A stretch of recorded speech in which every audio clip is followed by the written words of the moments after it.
नमस्कार। भक्ति, ईश्वर से प्रेम, अटूट विश्वास, पूर्ण समर्पण, ये शब्द हम अक्सर सुनते हैं, पर इनका मतलब क्या है?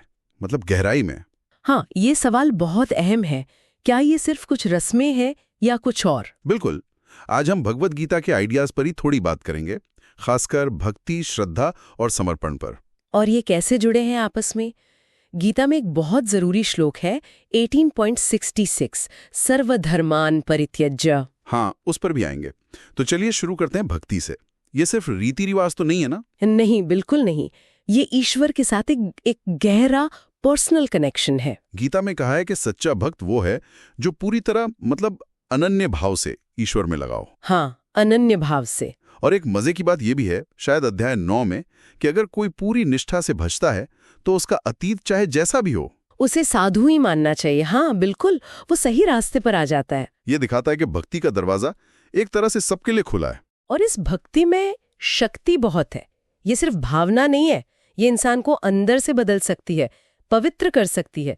गीता में एक बहुत दिलचस्प बात कही गई है अध्याय 14 में। हाँ। कि जो सच्ची अटूट भक्ति है, जिसे अव्यभिचारिणी भक्ति कहते हैं। अव्यभिचारिणी यानी जो डगमगाई नहीं। हाँ बिल्कुल। वो भक्ति इंसान को प्रकृति के 3 गुणों से, मतलब सत्व, रजस, तमस से ऊपर उठा सकती है। अच्छा, गुणों के प्रभाव से भी ऊपर। हाँ, और कई जगह जैसे अध्याय 8, 11, 18 में यही कहा गया है कि ईश्वर को असल में जानने का, देखने का, उनमें प्रवेश करने का रास्ता सिर्फ यही अनन्य भक्ति है। अनन्य मतलब बिना किसी और सहारे के सिर्फ ईश्वर पर टिके रहना। एग्जैक्टली। तो ये गहरा जुड़ाव, ये भक्ति, ये तो समझ आया, लेकिन ये टिकती किस पर है? इसकी नींव क्या है? बहुत अच्छा सवाल है।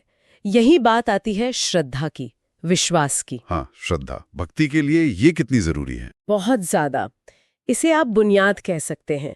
गीता अध्याय 17 में तो साफ कहती है कि बिना श्रद्धा के किया गया कोई भी काम, यज्ञ, दान, तप, कुछ भी हो, हाँ, वो असत है। असत, उसका क्या मतलब हुआ? मतलब व्यर्थ, बेकार, जिसका कोई नतीजा नहीं निकलता, ना इस दुनिया में ना आगे। ओहो, तो श्रद्धा इतनी जरूरी है? बिल्कुल।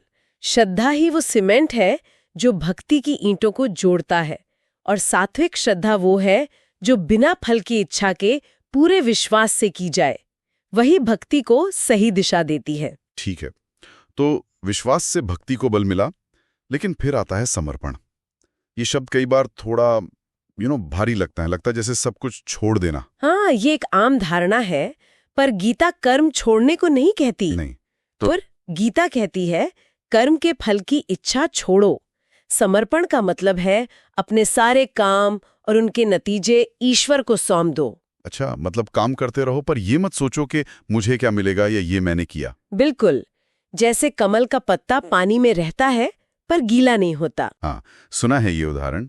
वैसे ही समर्पित भाव से कर्म करने वाला दुनिया में रहकर भी उसके बंधनों से, उसकी टेंशन से एक तरह से मुक्त रहता है।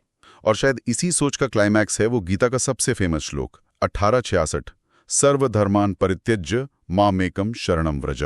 हाँ, ये बहुत गहरा श्लोक है। सर्वधर्मान परित्यज्य मामेकम शरणम व्रज, अहम त्वा सर्व पापेभ्यो मोक्षयिष्यामि मा शुचः। इसका सही मतलब क्या है? खासकर वो हिस्सा सभी धर्मों को त्याग कर, क्या मतलब है इसका? देखिए, यहाँ धर्म का मतलब सिर्फ रिलीजन या मजहब नहीं है। इसका मतलब कर्तव्य, जिम्मेदारियां, अलग अलग रास्ते, मान्यताएं, ये सब भी है। तो सब धर्मों को त्यागने का मतलब ये नहीं कि अपनी ड्यूटी छोड़ दो। तो फिर मतलब ये है कि उन सब कामों से जुड़ा फल का मोह, कर्तापन का भाव, मैंने किया, और अलग अलग रास्तों का जो कन्फ्यूजन है, उसे छोड़कर सिर्फ एक ईश्वर की शरण में पूरी तरह आ जाओ, पूरी तरह निर्भर हो जाओ। अच्छा, तो ये कर्म फल त्याग और ईश्वर पर निर्भरता जो पहले भी कहा गया है, उसी का निचोड़ है ये। बिल्कुल, ये पिछले श्लोकों से जुड़ता है, जैसे 18.6 या 18.57। ये श्रद्धा के साथ समर्पण का शिखर है, और इसमें भगवान का एक वादा भी है, एक आश्वासन है। हाँ, वो आखिरी लाइन, अहम त्वा सर्व पापेभ्यो मोक्षयिष्यामि मा शुचः। हाँ, मैं तुम्हें सभी पापों से मुक्त कर दूंगा, शोक मत करो। मा शुच, शोक मत करो, डरो मत। ये तो बहुत बड़ी राहत की बात है, डर से आजादी। बिल्कुल। तो ये सब सुनने वालों के लिए क्या मायने रखता है, मतलब रोजमर्रा की जिंदगी में? ये सिर्फ मोक्ष की बात नहीं है, ये जीवन जीने का एक तरीका है। कैसे? कर्मों के बंधन से मुक्ति मिलती है, जैसा अध्याय 5 में है। जीवन की मुश्किलों को पार करने की हिम्मत मिलती है, मन शांत होता है, और इसमें ईश्वर की कृपा, प्रसाद का भी जिक्र है। जब हम पूरी श्रद्धा और समर्पण से कोशिश करते हैं तो उनकी मदद भी मिलती है।